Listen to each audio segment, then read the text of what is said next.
Bueno, San Martín dice, hagamos este gobierno, hacemos una constitución, llamamos a los diputados de los distintos lugares de acá de Perú, armamos una constitución y traemos un monarca desde España, que nos gobierne.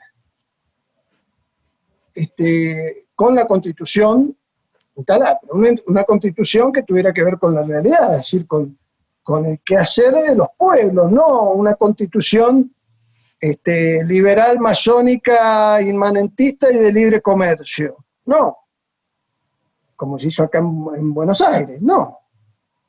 Después de la caída de Rosas, en Buenos Aires se trajo la constitución copiada de la de los Estados Unidos y bueno, y pasó lo que pasó.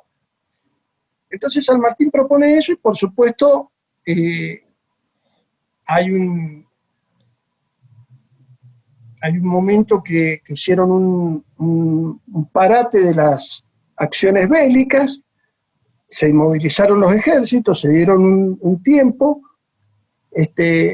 y bueno, no aceptaron porque los generales que estaban también comprometidos con las logias masónicas, los generales españoles, y con los negocios que tenían en Perú, por supuesto que no aceptaron. Y le hicieron un motín a Pezuela, al general Pezuela, que sí estaba de acuerdo con San Martín. Él aceptaba porque decía que era lógico y estaba bien lo que proponía San Martín, pero los generales de Pezuela no quisieron y le hicieron el famoso motín de Asnapuquio, donde le hicieron un golpe de Estado, lo sacaron y pusieron al general La Serna como virrey. Bueno, consideraron que el mantener Lima no les convenía, que se tenían que salir de Lima porque estaban rodeados por el norte, por un lado, y por las fuerzas de Arenales, le habían privado salir hacia el campo a buscar alimentos, tanto para la población como para los soldados. Entonces cualquier patrulla que salía a buscar alimentos, reses o lo que sea, era asaltada, era atacada.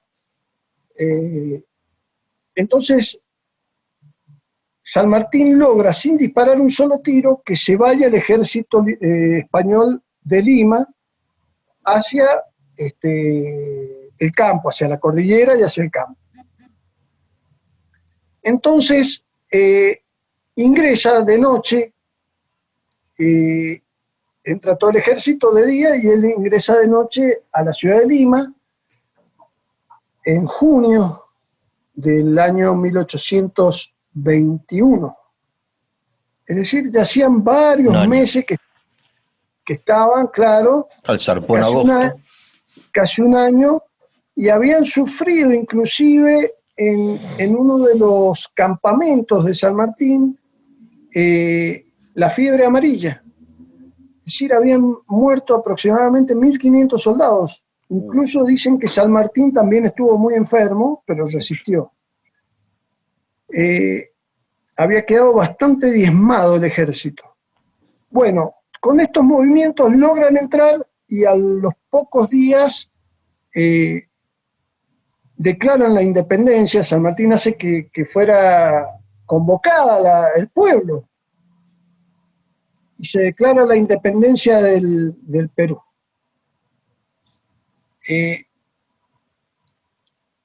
Todo esto amenazado por una fuerza que manda La Serna con el general Canterac para atacar Lima de nuevo, y San Martín le opone un ejército, pero le empieza a hacer movimientos, es decir, lo empieza a confundir, y el ejército de Canterac venía por un lado y el de San Martín se corría a otra posición, y así fue haciendo movimientos hasta que Canterac no le quedó otra que meterse en la fortaleza del Callao,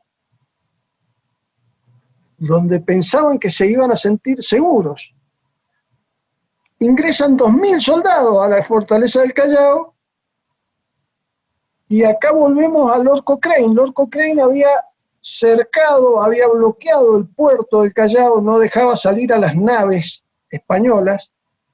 Es más, en una noche hizo un plan y se metió con unos soldados en unos botes y tomaron por asalto la Esmeralda, que era la nave insignia de los españoles, una fragata gigante. Escalaron por los costados, subieron, la tomaron por asalto, combatieron arriba y sacaron la nave del puerto. Se la llevaron afuera y se quedaron con la Esmeralda.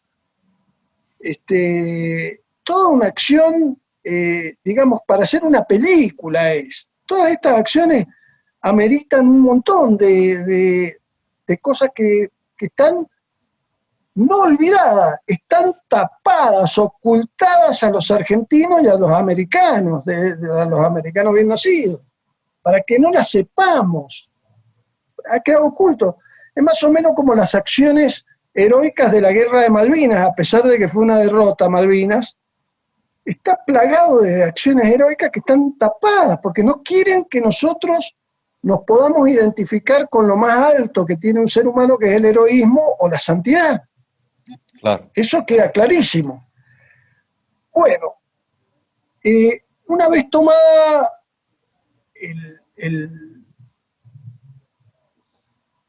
San Martín dijo, bueno, ahora ellos han entrado al Callao, pronto o se van a tener que ir todos del Callao y entregárnoslo, o se van a chocar contra nuestras bayonetas. Y así fue. Les dejó como una pequeña puerta de escape para salir. Hubo unos episodios ahí en la Plaza del Callao, y logró salir todo el ejército, pero se estaban muriendo de hambre, se estaban quedando sin alimentos adentro de la fortaleza. Y sale todo el ejército de Canterac con todos los soldados que tenían en el Callao, dejándole a San Martín todos los cañones, toda la pólvora, todo el armamento y toda la fortaleza. Al tomar la fortaleza no le quedó otra a las naves que salir o entregarse, a las naves de los españoles. Claro, claro. Entonces quedó todo en poder de San Martín, prácticamente sin disparar un tiro. Eran todas cuestiones de la inteligencia. Y San Martín valoraba muchísimo la vida humana, pero sabía que el poder español estaba en el campo, habían 23.000 soldados, y que él tenía muy pocos soldados. En todos estos episodios habían habido, por ejemplo, batallones enteros de los españoles que se pasaban al campo patriota. Claro. Así ocurrió.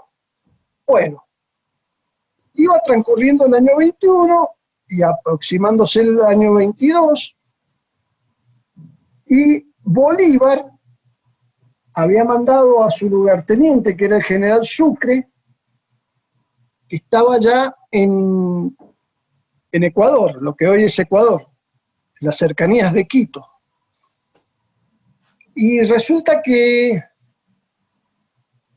Sucre le manda a pedir auxilio a San Martín. San Martín le manda 1.500 soldados, con el general Santa Cruz como comandante de esa división. Los manda hacia el norte, hacia Ecuador, desde Lima, y entre esos 1.500 soldados iba un escuadrón de granaderos a caballo de 98 soldados, al mando del sargento mayor Juan Galo Lavalle. Bueno, una vez llegados al Perú, a Ecuador, el ejército patriota logra ver que los españoles los corrían por la espalda a los llaneros venezolanos que combatían para Sucre, y los lanzaban por la espalda, y estos disparaban, se escapaban. En un combate de caballería lo vieron y dijeron, así no vamos a ninguna parte, pensaban. Bueno, a los pocos días de ese episodio se da en Riobamba una situación una aldea era Riobamba, con unos cerritos atrás. En esos cerritos estaba instalada de un lado, como en una tribuna privilegiada, gran parte del ejército patriota. Y en el fondo de la aldea, así hacia el campo, estaba toda la caballería española, un fuerte de unos 400 soldados de a caballo. Y detrás de la caballería, como corresponde, estaba toda la infantería española. Los mismos que habían correteado por la espalda a los llaneros venezolanos. Entonces Sucre había mandado a Lavalle a hacer una exploración. Es decir, a ver a dónde estaban los soldados españoles, etc. Entonces Lavalle entra a la aldea de Riobamba y ve que enfrente tiene a los 400 soldados españoles de caballería. Entonces, en vez de darse vuelta y retirarse, replegarse, con sus 98 soldados, manda a formar para atacar. Y bueno, los españoles también se forman para el ataque. Y estos 96 soldados, más sus dos oficiales mayores, Juan Galo Lavalle y sus segundos, atacan a los 400 españoles con tanta fuerza y decisión que le mataron 3 hombres en el choque, entre ellos un capitán, y los españoles, al verse atacados con tanta decisión, dieron media vuelta y se retiraron, porque nunca esperaban una fuerza de caballería, que eran los granaderos a caballo, con esa capacidad y ese... Entonces Lavalle dice, ¿qué pasó acá? ¿Se retiraron? ¿Esto fue todo? Y dice, bueno, regresar. Dieron media vuelta y se vuelven. Y cuando se vuelven, ven que los españoles heridos en su honor vuelven a formar los 400, y no solamente los 400, sino muchos soldados de infantería se subieron a sus caballos para combatir con esos 400, y vuelven a formar para el combate. Entonces Lavalle dice formar, a degüello, hizo tocar a degüello, y volvieron a cargar. En esa segunda carga hubo 50 muertos españoles, un solo argentino muerto. Y ahí sí dieron media vuelta y se escaparon. Y todo el ejército, aquel que había sido correteado por la espalda, estaba mirando desde la tribuna de esos cerrillos. Es más, en esta segunda carga, un oficial de Sucre le pidió permiso a Sucre de los dragones venezolanos, para poder cargar junto con los argentinos. Y Sucre le decía, dejalos, están buscando la muerte. Pero si querés ir, andá.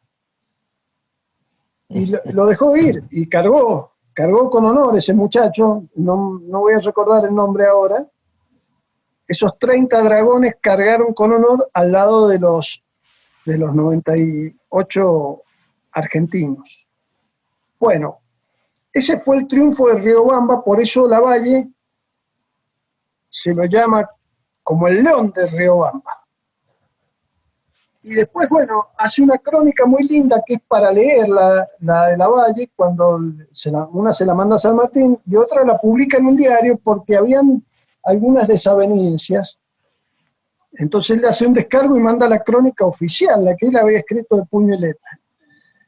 Y entre esas cosas que dice Lavalle, dice, cuando terminó el segundo ataque, nos quedamos sobre los caballos caminando entre los cadáveres del enemigo, y mis granaderos sentían el sol del atardecer sobre sus rostros llenos de gloria, y no nos movimos de ahí hasta que no se fueron los enemigos, es decir, se quedaron por si querían más.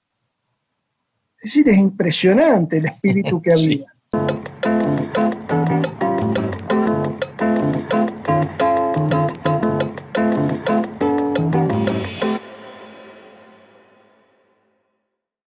Bueno, pocos días después se da una nueva batalla, la más importante, que se llamó la batalla de Pichincha, en el cerro de Pichincha, donde también hubo ya los españoles sin caballería prácticamente, fue una batalla de infantería que se dio en el cerro de Pichincha, y gracias a algunas maniobras con algunos vaqueanos que conocían algunos lugares, el ejército patriota, junto con el ejército de Sucre, por supuesto, tomó buenas posiciones, y fue un combate que empezó casi de noche y duró parte de la mañana, y fue el triunfo definitivo donde Bolívar se apodera de de Ecuador.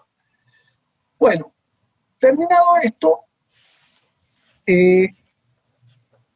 San Martín conocía perfectamente cómo era su situación, había estado gobernando ya Lima, donde declaró la independencia y instaló la nueva bandera, la bandera del Perú, el himno nacional. Hizo un concurso donde el himno nacional que actualmente que se canta en Perú es el que puso San Martín, que ganó ese concurso.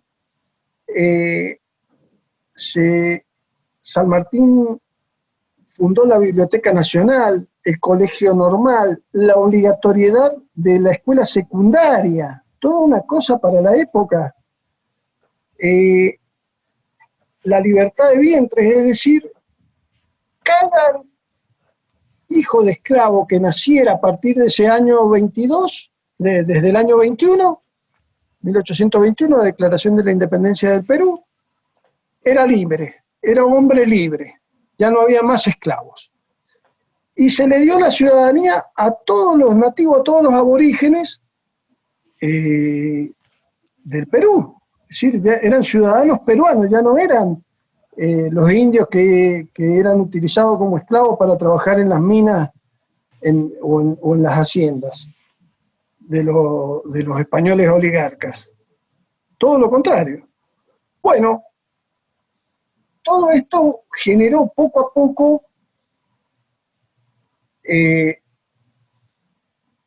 gran popularidad, por una parte, para San Martín, y algunos encuentros con aquellos españoles que perdían posiciones sociales, económicas, etc. Claro. Pero bien, San Martín gobernó eso, pero él sabía que necesitaba, para resistir el poder militar español, necesitaba fuerzas. Entonces, una vez ya conquistado Ecuador, deciden reunirse junto con Bolívar en la ciudad de Guayaquil. Bueno, viaja San Martín a Guayaquil, eso fue en julio del año 22, 26, 27 de julio fueron las reuniones, y el gran misterio secreto de Guayaquil no fue tal, digamos, porque todo lo que se habló no se supo por boca de San Martín qué había sido, pero sí se supo por boca de Bolívar, que inmediatamente mandó una carta a Santander, que era el presidente de Colombia, y ahí está expresado todo lo que ocurrió. Es decir, San Martín le decía: mire, yo necesito que usted venga, me dé 9.000 soldados. No, yo le puedo dar 1.000 solamente. No, con 1.000 no hago nada. Necesito 9.000 soldados que, unidos a los míos, nos podamos enfrentar a los españoles en otro tipo de condiciones. No, no te los puedo dar. No me autoriza Santander.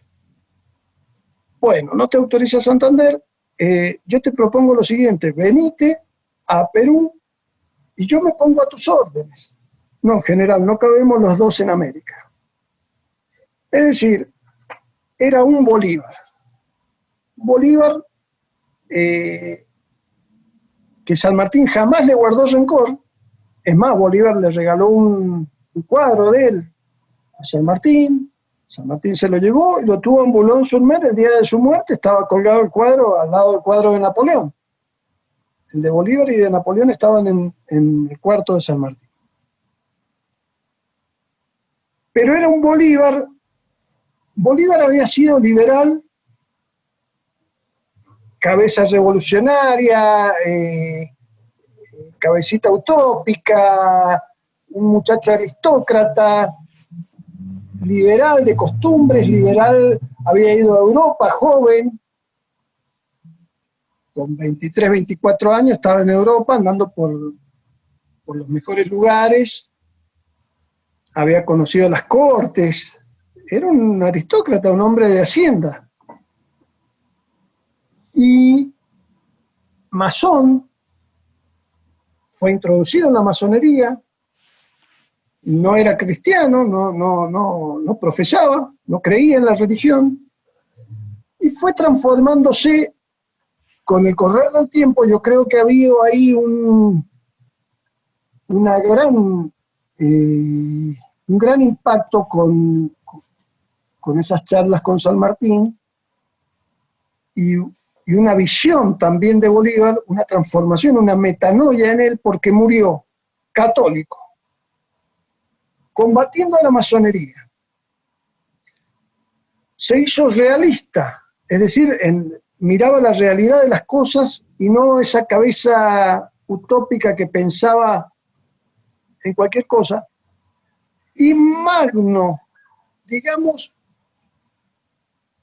creció muchísimo espiritualmente ese hombre y murió, dicen, a causa de una tuberculosis, la historia oficial, todo, pero incluso hay una película ahora que se llama El Libertador, que murió a causa de la masonería. Tuvo atentados contra su vida. En vida ya tuvo atentados, en una lo salva a su amante, que era Manuela Sáenz, y bueno, y finalmente yo creo que murió a manos de la masonería inglesa. Bien, Bolívar, San Martín acuerda con Bolívar que él se iba del escenario si no lo ayudaba, que le dejaba todo el camino expedito para ir a Lima, y en eso quedaron de acuerdo. Entonces San Martín regresa a Lima, convoca al Congreso, a todos los diputados, deja unos rollos con sus órdenes, da un discurso, y esa misma noche se embarca hacia Valparaíso de nuevo y se regresa a Chile.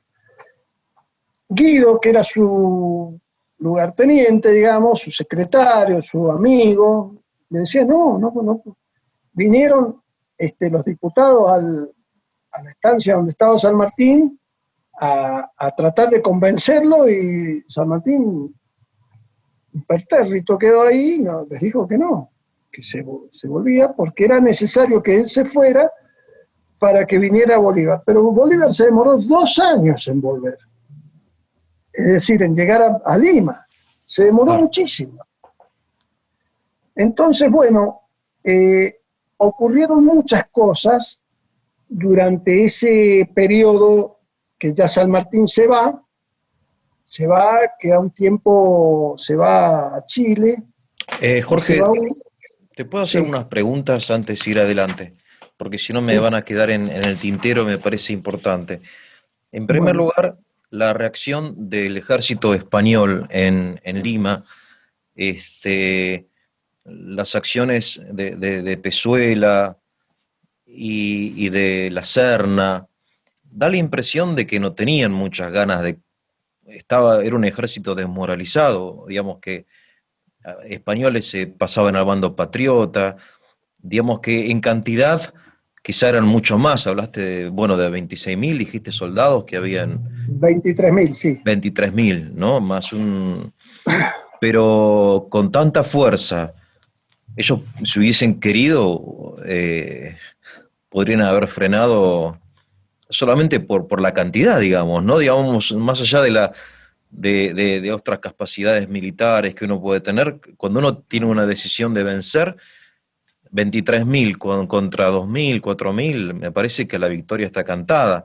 Más allá de que San Martín haya sido un gran estratega y haya cambiado de lugar, haya cansado al enemigo, etcétera, digamos, la diferencia era enorme. Quiero decir, había un aspecto político y quizá, ¿cómo decirlo?, emocional, que, que estaba a favor de la causa americana, entiendo, ¿no? Es Los decir, muchachos estaban muy confortables en Lima. Lima era una ciudad suntuosa, de mujeres ajá, agradables. Los oficiales estaban aburguesados.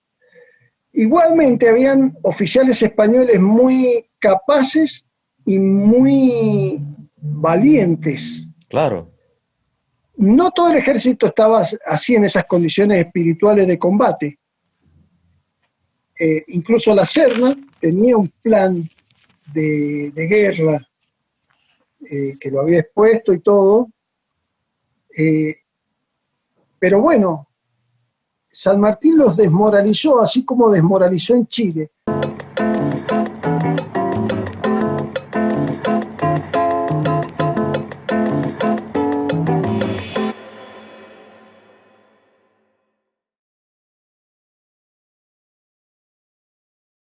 Igualmente y hubo batallas, por ejemplo, una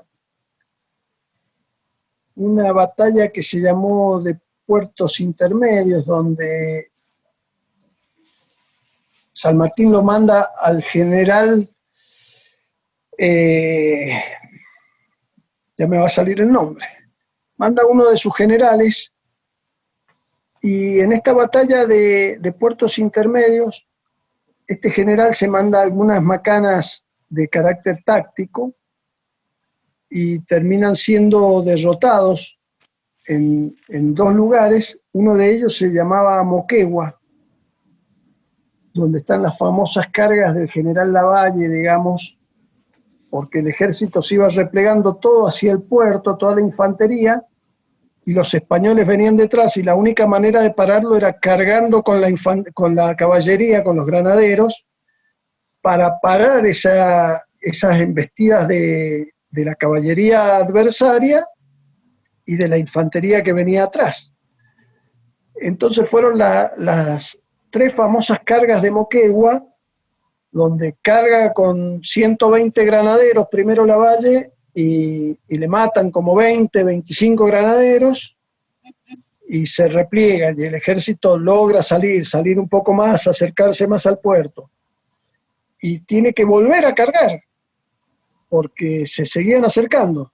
Entonces forma de nuevo, vuelven a cargar y ahí le matan como 20, 30 granaderos más y se repliegan, pero lo detuvieron al ejército español. Pero vuelve a partir el ejército español en persecución de los argentinos y Lavalle dudaba en cargar o no cargar. Y le grita a un sargento de atrás, le dice, llamemos a un Necochea por acá, como diciendo, Mariano Necochea es más valiente que vos. Dice, yo sé enfrentar a la muerte tan bien como Mariano Necochea, le contesta Lavalle. A la carga, granaderos, y volvieron a cargar la tercera vez. Y con eso lograron que el ejército se subiera a los barcos y escapara. El general Alvarado era el general que estaba a cargo de esa operación y que fue una operación fracasada. Después hubo otra que se hizo más al sur y que los barcos encallaron. Iba el general Miller ahí. Encallaron, se destrozaron y bueno, lograron salvarse, pero quedaron en el medio del desierto. Y empezaron a caminar en el desierto rumbo al norte. No sabían ni dónde estaban. Y bueno, algunos murieron en el desierto, esos desiertos allá en el norte de Chile, sur del Perú, los de Arica, y el mismo Lavalle estuvo tirado en ese desierto bajo una roca y había sacado sus dos pistolas para suicidarse. Hasta que algunos lograron llegar a un pueblo y de ahí salieron algunos gauchos a rescatar gente y salvaron un montón de gente, entre ellos a Lavalle, que ya tenía sus 2 pistolas sobre las piernas, dispuesto a pegarse un tiro. Bueno, no, los españoles dieron combate, dieron combate, y dieron combate cuando llega Bolívar en el año 24, en una batalla que se llamó de Junín, que fue la penúltima batalla, que Bolívar iba por arriba de los cerros con todo su Estado Mayor, y por un cañadón iba toda la caballería del ejército en Junín, y al salir de ese cañadón estaba todo como empantanado, había mucho pantano y era angosto el lugar, y no podía, toda esa caballería iba al mando Mariano Necochea. Unos 700 soldados de a caballo iban. Entre ellos iban los granaderos a caballo.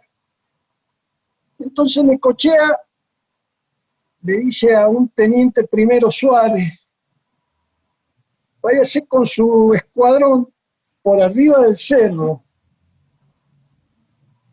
nosotros vamos a salir por acá, y enfrente estaban los españoles.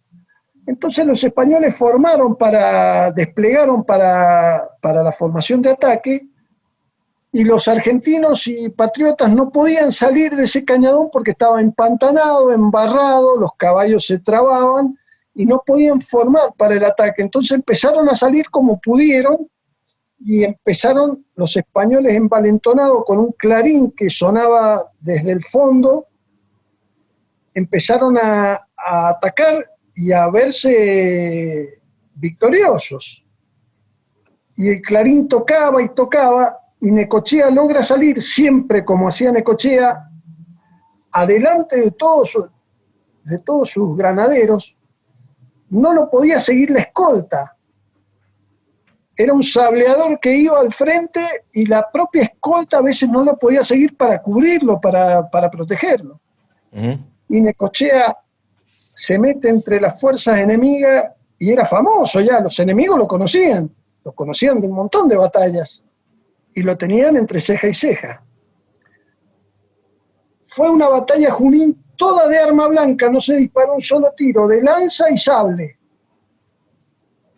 Necochea penetró entre las fuerzas enemigas sableando hombres hasta que lo rodearon, y entre lanzazos, bayonetazos y sablazos le profirieron 11 heridas. Quedó tirado el hombre en el medio del campo de batalla. Rodeado así, como un enjambre lo habían agarrado. Y los granaderos, cuando vieron esa situación, dijeron: vamos a recuperar el cuerpo de nuestro jefe. Vamos a recuperarlo. Hicieron una carga a los granaderos y recuperan el cuerpo de Necochea y lo traen, se repliegan, y mientras el teniente primero Suárez logra bajar oblicuamente sobre las fuerzas enemigas y los sorprende casi por el flanco, y el ejército logra salir del cañadón, sigue el combate y logran derrotar totalmente a la caballería española. Y los soldados, ese grupo de soldados que lo trae a Necochea, traen el cuerpo, uno de los soldados se da cuenta que todavía respira, y se está vivo, y se le acercan, lo escuchan como que quería hablar, y lo escuchan y le dice: ¿qué pasa, mi general? El clarín, tráiganme el clarín. Entonces fueron y le trajeron el soldado del clarín, que tocaba el clarín. Dice: acá está el prisionero, mi general, fusílenlo. No, pero general, usted nunca fusila al enemigo, lo hemos tomado prisionero. Entonces que se haga fraile. Y el tipo le prometió ahí que se hacía fraile, y se hizo fraile. Después estuvo de cura en Colombia, ese soldado. Bueno, Se lo llevaron a Necochea, a Lima, donde estaba su amante, que lo venía acompañando. Es toda una historia, después podemos hablar algún día sobre Necochea. Necochea, personaje, ¿no? Sí, sí, fue tremendo. Era el as de espada que tenía San Martín. Y lo lleva a Lima, y en Lima, Pepita lo recibe, los médicos lo intentan curar, lo cosieron como pudieron, pero le dicen, mire, va a morir de las hemorragias y de la infección, porque lo que no le han producido los lanzazos y todo esto, tenía un pulmón perforado, qué sé yo, se lo van a producir las infecciones. Entonces una india le dice, yo sé cómo se curan las infecciones. Usted tiene que escupirle saliva en cada una de las heridas, primero succionarle todo el pus y después escupirle su propia saliva. Yo lo he consultado con un médico, después me dice, sí, la saliva tiene un poder curador, por eso la saliva por ahí, cuando los perros lamen las heridas de las personas, lo curan. No me voy a acordar exactamente cómo es la cuestión química que tiene la saliva, pero entonces Pepita le succionaba todo el pus de las heridas y le escupía ahí su propia saliva, y así lo tuvo en un lugar, en un pueblito, en una aldea al lado del mar varios meses, hasta que se logra curar.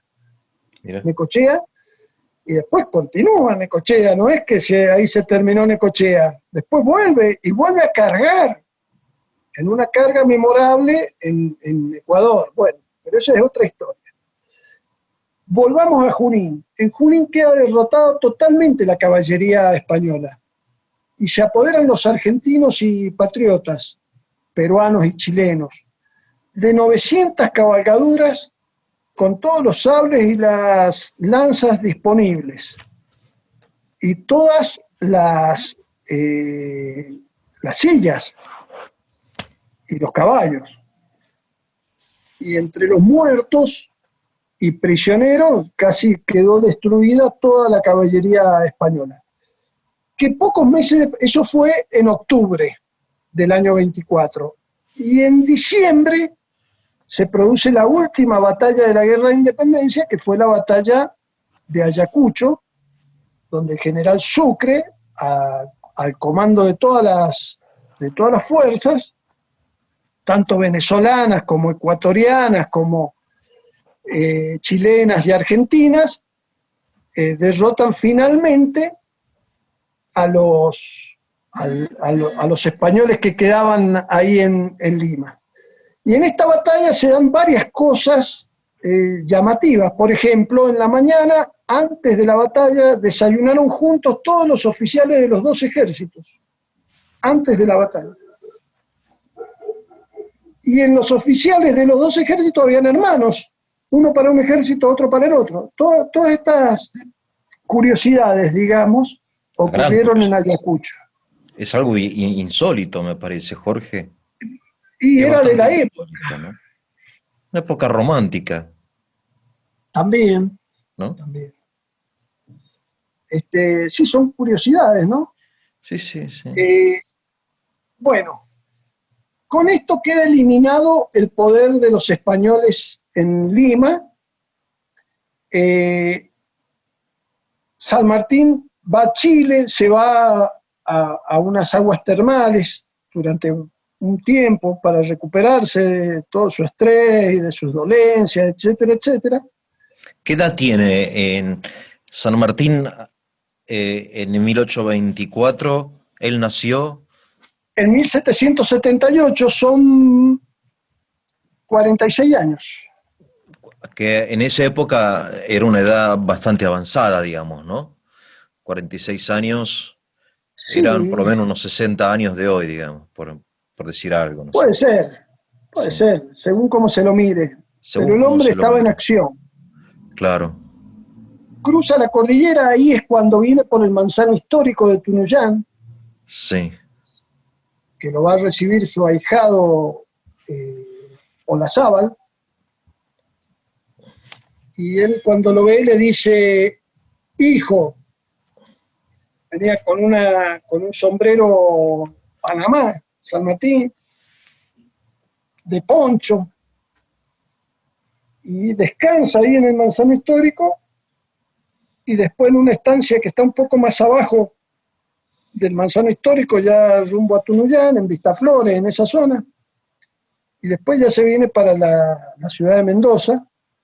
Jorge, Sí, si te parece, aquí hacemos y punto acá vamos final. a dejar No, porque no, sí, es no, muy tenemos que largo. seguir. Acá cortamos, pero después, Claro, claro. dentro de un tiempo, Para, hacemos otro y otro, entonces, porque me quedaron un montón de preguntas a mí, pero te las voy a hacer en la próxima charla. ¿Te parece bueno, bien? bueno. ¿Eh? Bueno, Entonces lo dejamos a San Martín de vuelta en Mendoza. lo dejamos en el Manzano Histórico. Bueno, bueno, cómo no. Y en la próxima te hago preguntas acerca de Perú, que me quedaron muchas dudas, sobre todo acerca de la propuesta política que le hace a los peruanos, esta monarquía del español. Bueno, me gustaría que me expliques un poco eso. Jorge, te mando un abrazo, gracias. Bueno, un abrazo, Saludos, ¿eh? Eugenio. Saludos Gracias. a Chao, Mendoza. chao. Chao, chao.